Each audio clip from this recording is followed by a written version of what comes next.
നമസ്കാരം മലയാളി വാർത്തയിലേക്ക് സ്വാഗതം. ലെജിസ്ലേറ്റീവ് അസംബ്ലിയിൽ മുഖ്യമന്ത്രിക്കെതിരെ വീണ്ടും പ്രതിപക്ഷം. വലിയ രീതിയിലുള്ള കടന്നാക്രമണമാണ് മുഖ്യമന്ത്രിക്കെതിരെ ഇപ്പോൾ നടത്തിയിരിക്കുന്നത്. പ്രതിപക്ഷ നേതാവ് വി ഡി സതീശൻ വലിയ രീതിയിലുള്ള രൂക്ഷമായ വിമർശനങ്ങൾ മുഖ്യമന്ത്രിക്കെതിരെ ഉന്നയിച്ചിരിക്കുകയാണ്. ലെജിസ്ലേറ്റീവ് അസംബ്ലിയിൽ നിന്ന് മുഖ്യമന്ത്രി ഒളിച്ചോടിയെന്ന് പ്രതിപക്ഷ നേതാവ് ആരോപിച്ചു. ഗുരുതരമായ ആരോപണങ്ങളാണ് മുഖ്യമന്ത്രിയെയും കുടുംബത്തിനെയും സംബന്ധിച്ച് പുറത്തു വന്നതെന്നും രണ്ട് പ്രധാനപ്പെട്ട സ്ഥാപനങ്ങളുടെ ആരോപണങ്ങളാണ് പുറത്തു വന്നതെന്നും മുഖ്യമന്ത്രി സ്ഥാനത്തിരിക്കാൻ യോഗ്യനല്ല, അദ്ദേഹം രാജിവയ്ക്കണമെന്നും വി ഡി സതീശൻ പറയുകയുണ്ടായി. ഗുരുതരമായ ആരോപണങ്ങൾക്ക് മുഖ്യമന്ത്രിക്ക് മറുപടിയില്ല എന്നും അദ്ദേഹം പറഞ്ഞു. ലെജിസ്ലേറ്റീവ് അസംബ്ലിയിൽ മുഖ്യമന്ത്രി വന്നില്ല.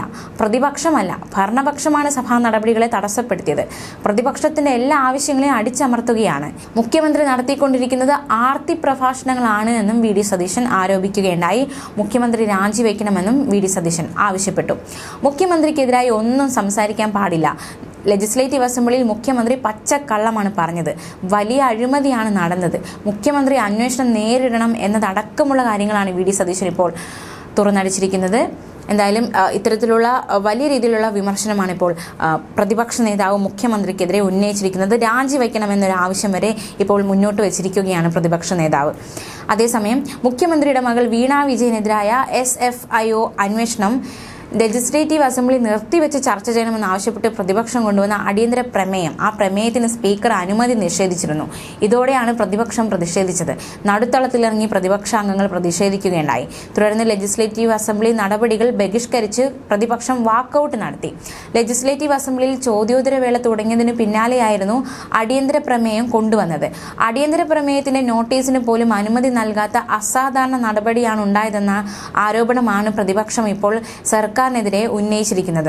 മുഖ്യമന്ത്രി പിണറായി വിജയൻ രാജിവെക്കണമെന്ന ആവശ്യവും പ്രതിപക്ഷം ശക്തമായി തന്നെ മുന്നോട്ട് വച്ചിരിക്കുകയാണ്. മാത്യു കുഴൽനാടൻ MLA ആയിരുന്നു അടിയന്തര പ്രമേയ നോട്ടീസ് കൊണ്ടുവന്നത്.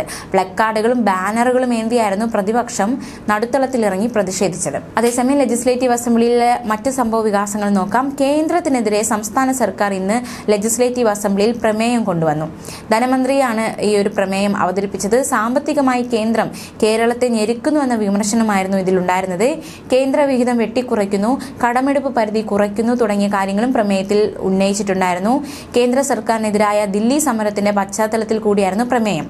പ്രമേയത്തോടുള്ള പ്രതിപക്ഷത്തിന്റെ നിലപാട് വളരെ പ്രധാനമായിരുന്നു. ബജറ്റിന് മുന്നോടിയായി സംസ്ഥാനത്തിന്റെ സാമ്പത്തിക വളർച്ച വ്യക്തമാക്കുന്ന സാമ്പത്തിക അവലോകന റിപ്പോർട്ട് ഇന്ന് ലെജിസ്ലേറ്റീവ് അസംബ്ലിയിൽ വയ്ക്കും. അതിനിടയിലാണ് ഇത്തരത്തിലുള്ള നാടകീയമായ സംഭവ വികാസങ്ങൾ അരങ്ങേറിയത്. പ്രതിപക്ഷം വാക്കൌട്ട് നടത്തി മുഖ്യമന്ത്രി രാജിവെക്കണമെന്ന ആവശ്യം ഉന്നയിച്ചു. ഇത്തരത്തിൽ ഇന്നും ലെജിസ്ലേറ്റീവ് അസംബ്ലിയിൽ വലിയ രീതിയിലുള്ള പ്രതിഷേധ കാഴ്ചകളാണ് കേരളം കണ്ടത്. ന്യൂസ് ഡെസ്ക് മലയാളി വാർത്ത.